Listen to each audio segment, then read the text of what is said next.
বিগত কয়েক দশক ধরে ঘনিষ্ঠ সম্পর্ক বজায় রেখেছে চীন ও রাশিয়া। 2022 সালের ফেব্রুয়ারিতে চীন সফরের সময় চীন রাশিয়ার বন্ধুত্বকে সীমাহীন বলে ঘোষণা দেন রুশ প্রেসিডেন্ট ভ্লাদিমির পুতিন। এবার সেই বন্ধুত্বকে আরও এক ধাপ এগিয়ে নিতে প্রিয় বন্ধুর দেশে যাচ্ছেন পুতিন। বিস্তারিত শেখ ফরিদের রিপোর্টে। বিশ্বজুড়ে পশ্চিমাদের যে একক আধিপত্য তার ইতি টানতে বদ্ধপরিকর চীন। এই কাজে দেশটির পাশে রয়েছে আরেক পরাশক্তি রাশিয়া। দেশ দুটির প্রেসিডেন্টের মধ্যেও রয়েছে দারুণ সখ্যতা। যখন ন্যাটো ভুক্তিতে বাধা দিতে ইউক্রেনে হামলা চালায় মস্কো, এর জেরে নজিরবিহীন পশ্চিমা নিষেধাজ্ঞায় জর্জরিত হয়ে যায় পুতিনের দেশ।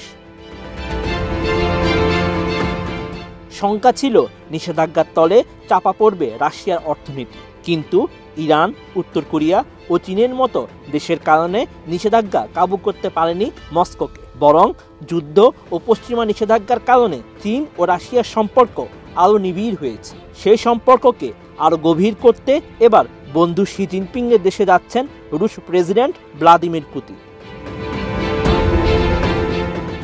আল জাজিরা জানায়, পঞ্চমবারের মতো প্রেসিডেন্ট নির্বাচিত হয়ে প্রথম বিদেশ সফর হিসেবে চীনে যাচ্ছেন রুশ প্রেসিডেন্ট ভ্লাদিমির পুতিন। দুই দেশের পক্ষ থেকেই পুতিনের সফরের বিষয়টি নিশ্চিত করা হয়েছে। 2022 সালের 24 ফেব্রুয়ারি ইউক্রেনে সামরিক হামলা চালানোর নির্দেশ দেন পুতিন। এর কয়েকদিন আগে বেইজিংয়ে গিয়েছিলেন তিনি। সেখানে চীনা প্রেসিডেন্ট শি জিনপিংয়ের সঙ্গে বৈঠক হয় তার।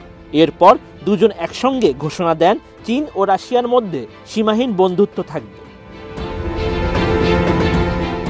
পুতিনের চীন সফরের ব্যাপারে ক্রেমলিন জানায়, চীনের প্রেসিডেন্ট শি জিনপিংয়ের আমন্ত্রণে ভ্লাদিমির পুতিন প্রেসিডেন্ট হিসেবে দায়িত্ব নেওয়ার পর প্রথম বিদেশ সফর হিসেবে 16 থেকে 17 মে পর্যন্ত চীনে রাষ্ট্রীয় সফরে যাবেন।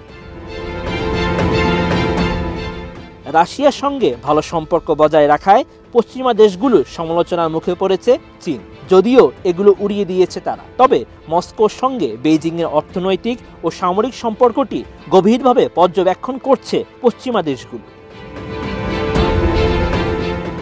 বর্তমানে চীনের অপরিশোধিত তেলের সবচেয়ে বড় যোগানদাতা হলো রাশিয়া। পশ্চিমাদের নিষেধাজ্ঞা সত্ত্বেও গত বছর চীনে রাশিয়ার তেল রফতানির পরিমাণ 24% বৃদ্ধি পায়।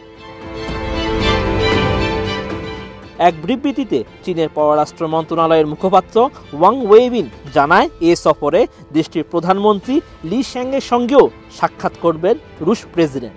এ সময় তারা দুই দেশের মধ্যকার বাণিজ্যিক, অর্থনৈতিক ও মানবিক সহযোগিতা সংক্রান্ত সহায়তার বিষয়গুলো নিয়ে আলোচনা করবে। এছাড়া এই সফরে পুতিন ও শি জিনপিং দুই দেশের মধ্যকার কূটনৈতিক সম্পর্কের 75 বছর উপলক্ষে একটি অনুষ্ঠানেও যোগ দেবেন। Sheikh Farid, ATN news.